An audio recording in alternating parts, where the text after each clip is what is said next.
चलिए अब आपको लिए चल रहे हैं बिलासपुर, छत्तीसगढ़ के बिलासपुर, जहां पर प्रधानमंत्री नरेंद्र मोदी इस वक्त मौजूद हैं और वहां पर सौगात दे रहे हैं और अब संबोधित कर रहे हैं मौजूद लोगों को। महतारी दीदी बहनी आओ सियान जवान मनला जय जोहार। छत्तीसगढ़ के राज्यपाल श्रीमान रामेन डेका जी, यहां के लोकप्रिय और ऊर्जावान मुख्यमंत्री श्री विष्णुदेव साय जी, केंद्रीय मंत्रिमंडल के मेरे साथी मनोहर लाल जी, इसी क्षेत्र के सांसद और केंद्र में मंत्री तोखन साहू जी, छत्तीसगढ़ विधानसभा के स्पीकर मेरे परम मित्र रमन सिंह जी, उप मुख्यमंत्री विजय शर्मा जी, अरुण साव जी,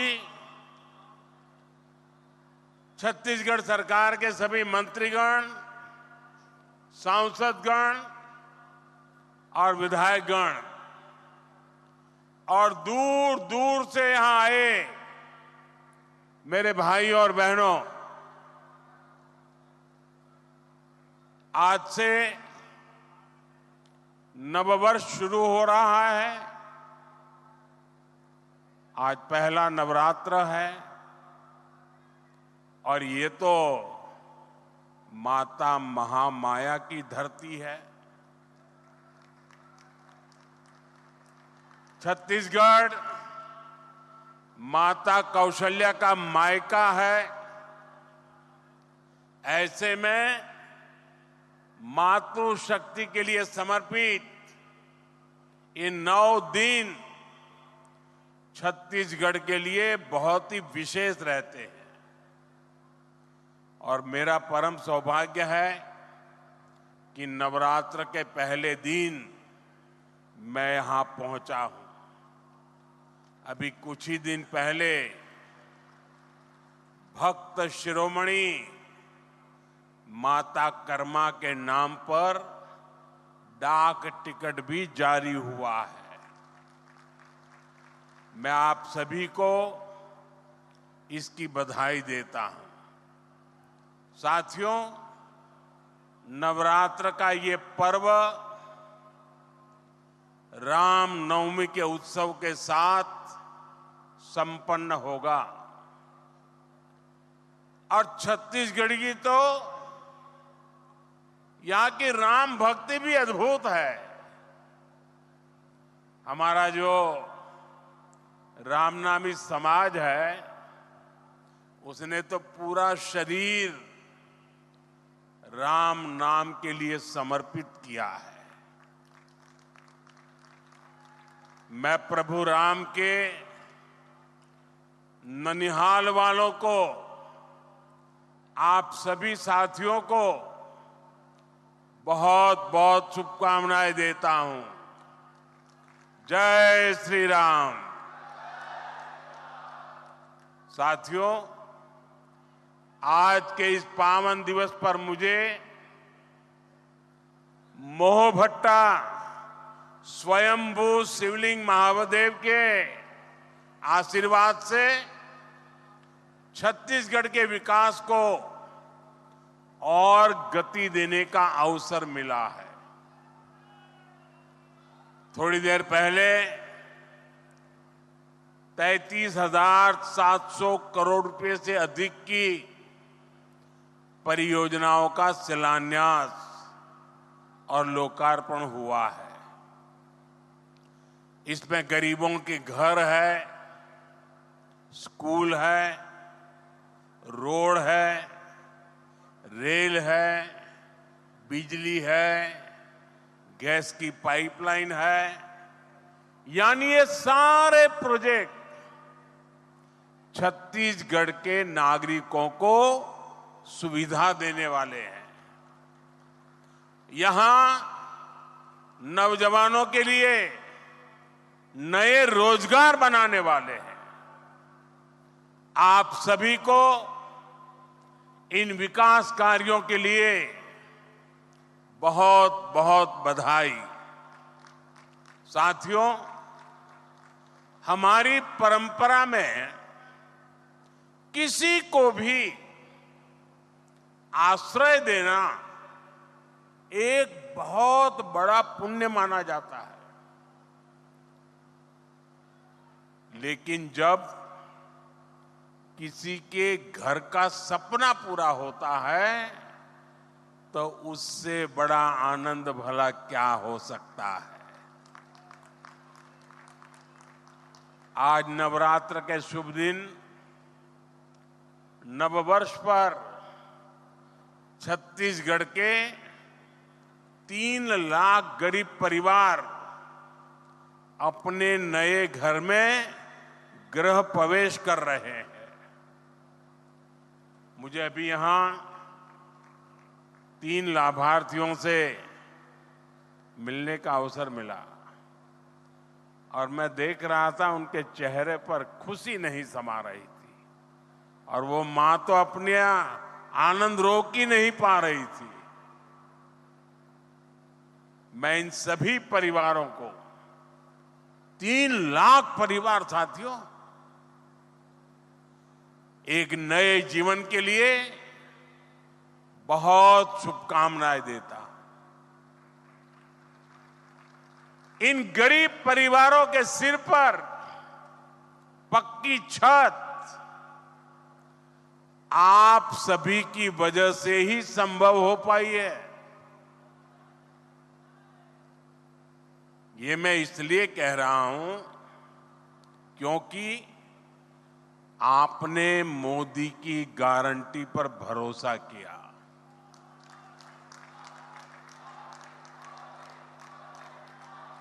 छत्तीसगढ़ के लाखों परिवारों के पक्के घर का सपना पहले की सरकार ने फाइलों में गुमा दिया था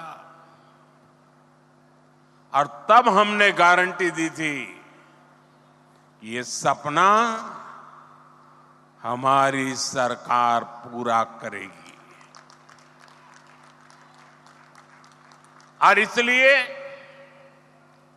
विष्णुदेव जी की सरकार बनते ही पहली कैबिनेट में 18 लाख घर बनाने का निर्णय लिया गया।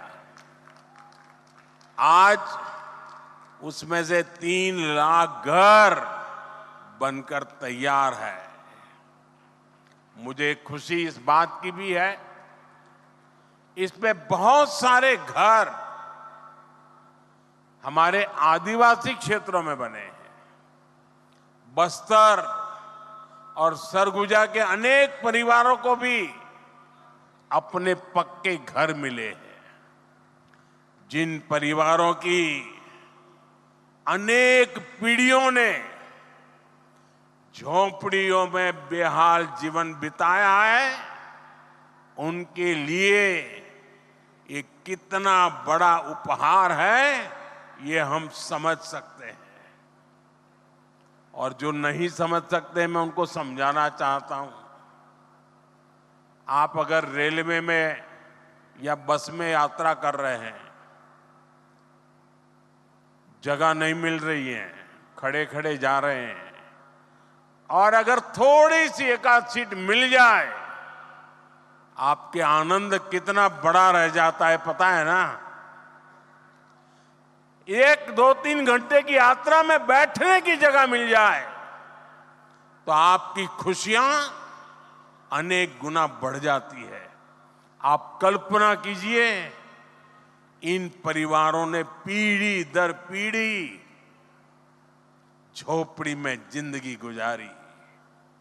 आज जब उनको पक्का घर मिल रहा है, आप कल्पना कीजिए उनकी जीवन की खुशियां कितनी उमंग से भरी होगी। और जब ये सोचता हूं, ये देखता हूं, मुझे भी नई ऊर्जा मिलती है। देशवासियों के लिए रात दिन काम करने का मन मजबूत हो जाता है। साथियों, इन घरों को बनाने के लिए भले ही सरकार ने मदद दी है, लेकिन घर कैसा बनेगा ये सरकार ने नहीं, हर लाभार्थी ने खुद तय किया है। ये आपके सपनों का घर है और हमारी सरकार सिर्फ 4 दीवारें नहीं बनाती, इन घरों में रहने वालों की जिंदगी भी बनाती है। इन घरों को टॉयलेट, बिजली, उज्ज्वला की गैस, नल से जल, सभी सुविधाओं से जोड़ने का प्रयास है। यहां मैं देख रहा हूं कि बहुत बड़ी संख्या में माताएं बहनें आई है। ये जो पक्के घर मिले हैं, इनमें से अधिकतर की मालिक हमारी माताएं बहनें ही है।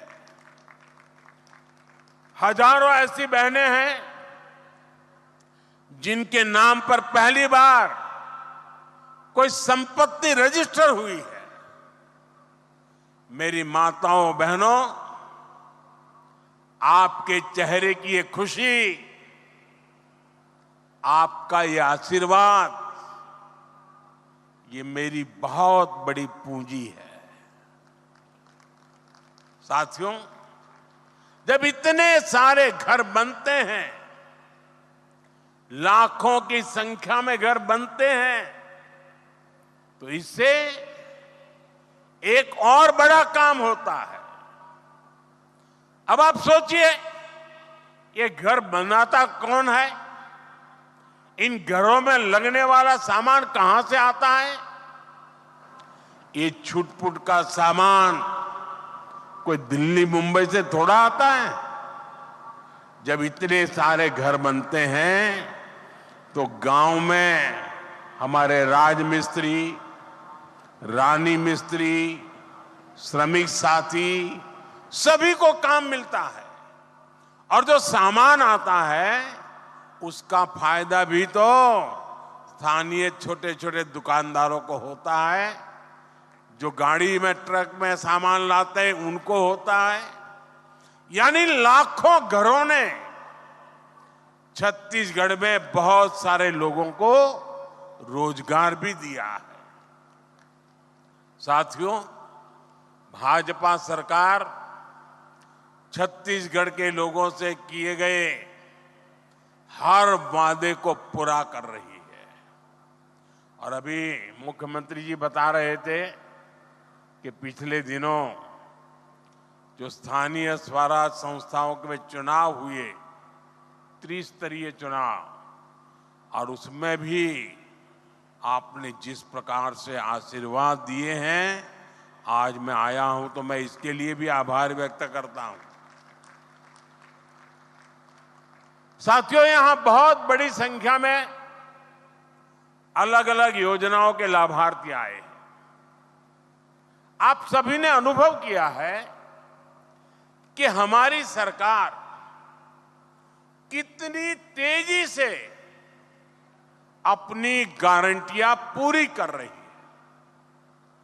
छत्तीसगढ़ की बहनों से हमने जो वादा किया था वो पूरा करके दिखाया। धान किसानों को 2 साल का बकाया बोनस मिला है। बढ़े हुए एमएसपी पर धान की खरीदी की गई है। इससे लाखों किसान परिवारों को हजारों करोड़ रुपए मिले हैं। कांग्रेस की सरकार में यहां भर्ती परीक्षाओं में भी खूब घोटाले हुए। भाजपा सरकार ने भर्ती परीक्षाओं में हुए घोटालों को लेकर जांच बिठाई है और हमारी सरकार पूरी पारदर्शिता के साथ परीक्षाएं करवा रही है। इन ईमानदार प्रयासों का नतीजा है कि भाजपा पर जनता का भरोसा बढ़ता जा रहा है। विधानसभा और लोकसभा चुनाव के बाद अब निकाय चुनाव में भी यहां भाजपा का परचम लहराया है। छत्तीसगढ़ की जनता भाजपा के सरकार के प्रयासों को अपना भरपूर समर्थन दे रही है। साथियों, छत्तीसगढ़ को राज्य बने 25 साल हो रहे हैं। ये वर्ष छत्तीसगढ़ का रजत जयंती वर्ष है। संयोग से यह साल अटल जी का जन्म शताब्दी वर्ष भी है। छत्तीसगढ़ सरकार 2025 को अटल निर्माण वर्ष के रूप में मना रही है। हमारा संकल्प है, हमने बनाया है, हम ही संवारेंगे। आज इंफ्रास्ट्रक्चर के जितने भी प्रोजेक्ट्स का शिलान्यास और लोकार्पण हुआ है, वो इसी संकल्प का हिस्सा है। साथियों, छत्तीसगढ़ को अलग राज्य इसलिए बनाना पड़ा था क्योंकि यहां विकास का लाभ नहीं पहुंच पा रहा था। कांग्रेस के राज में यहां विकास का काम नहीं हो पाता था, और जो काम होते भी थे उसमें कांग्रेस वाले घोटाले कर देते थे। कांग्रेस को कभी आपकी चिंता नहीं रही। आपके जीवन की, आपकी सुविधाओं की, आपके बच्चों की चिंता हमने की है। हम विकास की योजनाओं को छत्तीसगढ़ के गांव-गांव तक ले जा रहे हैं। वहां एक बेटी कोई पेंटिंग बना के लाई है, बेचारी कब से हाथ ऊपर रख के खड़ी है। मैं जरा सिक्योरिटी वालों से कहूंगा उस बेटी को जरा पीछे बेटा नाम पता लिख देना, मैं आपको चिट्ठी भेजूंगा। जरा इसको कोई कलेक्ट करके मेरे तक पहुंचा दे।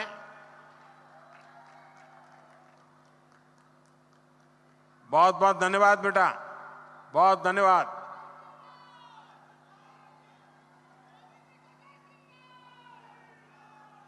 आज आप देखिए, यहां दूर सुदूर के आदिवासी क्षेत्रों में भी अच्छी सड़कें पहुंच रही हैं। कई इलाकों में पहली बार ट्रेन पहुंच रही है। अभी मैंने यहां एक ट्रेन को हरी झंडी दिखाई है। अब यहां कहीं पहली बार बिजली पहुंच रही है, कहीं पाइप से पानी पहली बार पहुंच रहा है, कहीं नया मोबाइल टावर पहली बार लग रहा है, नए स्कूल, कॉलेज, अस्पताल बन रहे हैं। यानी हमारे छत्तीसगढ़ की तस्वीर भी बदल रही है, तकदीर भी बदल रही है। साथियों, छत्तीसगढ़ देश के उन राज्यों में शामिल हो गया है जहां 100% 100% रेल नेटवर्क बिजली से चलने लगा है। यह बहुत बड़ी उपलब्धि है। छत्तीसगढ़ में इस समय करीब 40,000 करोड़ रुपए के रेल प्रोजेक्ट पर काम चल रहा है। इस साल के बजट में भी छत्तीसगढ़ के लिए 7,000 करोड़ रुपए की व्यवस्था की गई है। इससे छत्तीसगढ़ के अनेक क्षेत्रों में अच्छी रेल कनेक्टिविटी की मांग पूरी होगी। इससे आसपास के राज्यों से कनेक्टिविटी भी बेहतर होगी। साथियों, विकास के लिए बजट के साथ साथ नेक नियत भी जरूरी है। अगर कांग्रेस की तरह मन और मस्तिष्क में बेईमानी भरी हो तो बड़े से बड़े खजाने भी खाली हो जाते हैं। यही स्थिति हमने कांग्रेस के शासन के दौरान देखी है। इस कारण आदिवासी अंचलों तक विकास नहीं पहुंच पाया। हमारे सामने कोयले का उदाहरण है। छत्तीसगढ़ में बहुत बड़ी मात्रा में कोयला है, लेकिन यहां आपको जरूरत भर की बिजली नहीं मिल पाती थी। कांग्रेस के समय में बिजली की हालत खस्ता हाल थी। यहां पर बिजली के कारखानों पर उतना काम नहीं किया गया। आज हमारी सरकार यहां नए बिजली कारखाने लगवा रही है। साथियों, हम यहां सौर ऊर्जा से बिजली बनाने पर भी बहुत अधिक जोर दे रहे हैं। और मैं आपको एक और बड़ी शानदार योजना के बारे में बताऊंगा। मोदी ने एक ऐसी योजना शुरू की है जिसमें आपका बिजली बिल 0 हो जाएगा और घर में बिजली पैदा करके आप कमाई भी कर सकेंगे। इस योजना का नाम है पीएम सूर्यघर मुफ्त बिजली योजना। इसके लिए हमारी सरकार हर घर को सोलर पैनल लगाने के लिए 70-80 हजार रुपए की मदद दे रही है।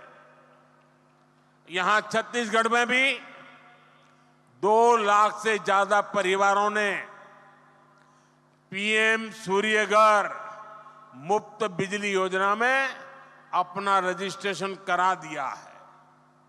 आप भी इस योजना से जुड़ेंगे तो आपको बहुत लाभ होगा। साथियों, नेक नियत का एक और उदाहरण गैस पाइपलाइन भी है। छत्तीसगढ़ समंदर से दूर है, तो यहां तक गैस पहुंचाना इतना आसान नहीं है। पहले जो सरकार थी उसने गैस पाइपलाइन पर भी जरूरी खर्च नहीं किया। हम इस चुनौती का भी समाधान कर रहे हैं। हमारी सरकार यहां गैस पाइपलाइनें बिछा रही है। इससे पेट्रोलियम से जुड़े उत्पादों को ट्रकों से ट्रांसपोर्ट करने की मजबूरी कम होगी। ये चीजें कम कीमत में आप लोगों को मिलने लगेगी। गैस पाइपलाइन आने से यहां सीएनजी से गाड़ियां चल पाएगी। इसका एक और फायदा होगा, घरों में खाना बनाने की गैस अब पाइप से भी आ पाएगी। जैसे पाइप से पानी आता है किचन में, वैसे ही अब गैस आएगा। हम अभी 2 लाख से ज्यादा घरों में सीधे पाइप से गैस पहुंचाने का लक्ष्य लेकर चल रहे हैं। गैस उपलब्ध होने से यहां छत्तीसगढ़ में नए उद्योग लगाना भी संभव हो पाएगा। यानी बड़ी संख्या में यहीं पर रोजगार बनेंगे। साथियों, बीते दशकों में कांग्रेस की नीतियों की वजह से छत्तीसगढ़ सहित देश के अनेक राज्यों में नक्सलवाद को बढ़ावा मिला। देश में जहां जहां अभाव रहा, जो क्षेत्र विकास से पीछे रहे, वहां वहां नक्सलवाद फलता फूलता रहा। लेकिन जिस दल ने 60 साल सरकार चलाई, उसने क्या किया? उसने ऐसे जिलों को पिछड़ा घोषित कर अपनी जिम्मेदारी से मुंह मोड़ लिया। हमारे नौजवानों की अनेक पीढ़ियां खप गई। अनेक माताओं ने अपने लाडले खो दिए। अनेक बहनों ने अपना भाई खो दिया। साथियों, उस समय की सरकारों की ये उदासीनता, ये आग में घी डालने जैसा था। आपने तो खुद सहा है, देखा है। छत्तीसगढ़ में कितने ही जिलों में सबसे पिछड़े आदिवासी परिवार रहते थे। उनकी कांग्रेस सरकार ने कभी सूध नहीं ली। हमने गरीब आदिवासियों के शौचालय की चिंता की, स्वच्छ भारत अभियान चलाया। हमने गरीब आदिवासियों के इलाज की चिंता की। 5 लाख रुपए तक मुफ्त इलाज देने वाली आयुष्मान भारत योजना चलाई। हमने आपके लिए सस्ती दवा की चिंता की। 80% छूट देने वाली पीएम जन औषधि केंद्र खोले। साथियों, जो लोग सामाजिक न्याय पर झूठ बोलते हैं, उन्हीं लोगों ने आदिवासी समाज को भूला रखा था।